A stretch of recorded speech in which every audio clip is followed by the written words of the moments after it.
Besides being a proving ground for officers, Bull Run demonstrated to both sides that much had changed in the years since the Mexican War. The development of the mini-ball, which allowed the rapid loading and firing of a weapon in combination with the rifled musket, greatly improved the effectiveness of shoulder weapons.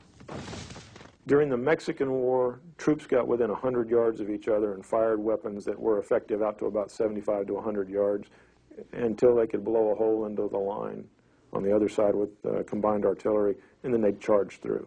An offensive line would usually break on a defensive line. The weapon was accurate 75 to 100 meters. The mini-ball made the rifled musket accurate out to 500 yards easy, and you could hurt somebody out to 1,000 yards.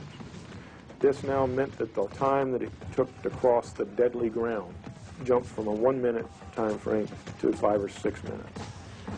The defense had a whole lot more time to wipe out an offense. The range of artillery, in contrast to the musket, had changed little between the Mexican and Civil Wars. Solid rounds could reach out perhaps 1,000 yards and explosive shells around 800. Canister loads were essentially a large shotgun shell, good out to about 400 yards, which was well outside the range of a smoothbore musket. It was the use of artillery at close range that blew tremendous holes in the enemy lines during the Mexican War, but similar attempts during the Civil War proved disastrous. When they fight the First Battle of Manassas at Bull Run, they run the guns up within 400 yards of the enemy, get ready to blow a hole in the enemy line and charge forward just like they did. In the meantime, that enemy line stood up with rifled muskets that are now accurate out to 500, 600 yards, and they cut down the entire gun crew. And almost more important are the horses. And now that gun crew has absolutely no way of retrieving its guns. We keep thinking firearms progress, but they don't always progress at an equal pace. A change in tactics was clearly needed, but the lack of training and skill among both officers and enlisted men meant it would be years before new methods of attack began to evolve. Although technology is a constant, tactics will evolve very slowly through the Civil War, and part of that problem is the terrible attrition of officers and experienced men as the casualties are suffered by both sides.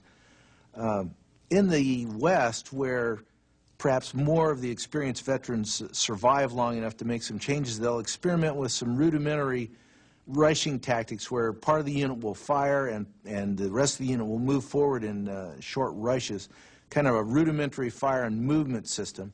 While in the East, where perhaps there's a lower percentage of experienced veterans left in the Army, they'll drop back to an earlier era and try some experiments with narrow, compact column attack formations. Although innovations in attack formations showed great promise in controlling smaller units, applying these same tactics to the enormous armies engaged in many battles proved difficult. For this reason, both Northern and Southern officers continued to adhere to Napoleonic-era formations. The tactics we started the American Civil War with were the same ones that we used in the Mexican War. Everybody lined up shoulder to shoulder, presenting a fantastic target to the newly accurate weapon. The answer, of course, would be change tactics. Well, nobody had gotten that far to figuring out how to change tactics. All they knew to do was speed up the rate of march, get across that ground faster. So instead of going so many feet per minute, we marched faster and moved it up into 100+ steps per minute. That didn't do the soldiers in the line much good. They could run, and they were still going to get shot at and hit accurately. An answer might have been to spread out the line, to not present such a huge target. The problem comes with that is that technology had only increased in one area, not in several.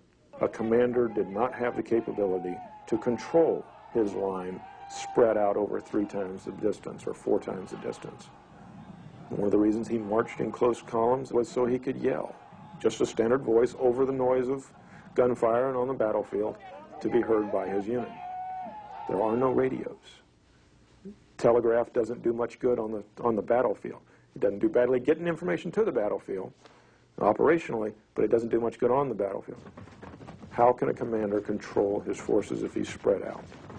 The issue of how to control the immense armies that were thrown into combat during the Civil War was one that largely remained unresolved, even by war's end.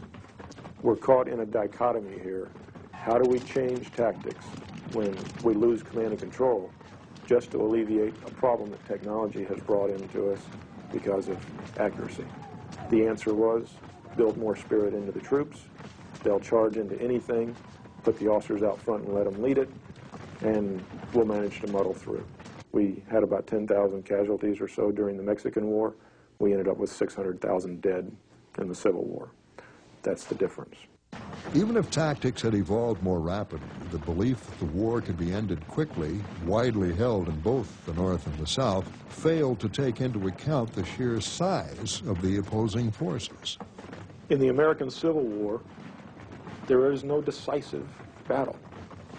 Decisive in the terminology of an annihilation. When you take the army, you defeat it, and that's it in this sector, in this theater.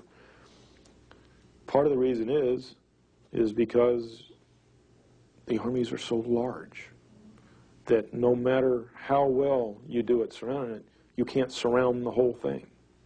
You can't take its entire supply because supply is coming by railroad. Thanks to the railroads, the American Civil War witnessed a logistical revolution that would have far-reaching consequences. From the home front to the railhead, you have industrial-age logistics that really you couldn't improve on very much today. From the railhead to the Army, you had the same logistical system as Alexander the Great used, muscle power. And I think that's one of the reasons why Civil War operations, particularly in the Eastern Theater, were so indecisive. That armies were very powerful when they were near their railheads, but as they attempted to leave their railheads, they became reliant upon this huge and very expensive animal supply train and ran out of combat power, especially if they were attacking an enemy who was sitting comfortably on his railhead. So I think in that sense, rail, in a negative way, really influenced the manner in which the Civil War was fought.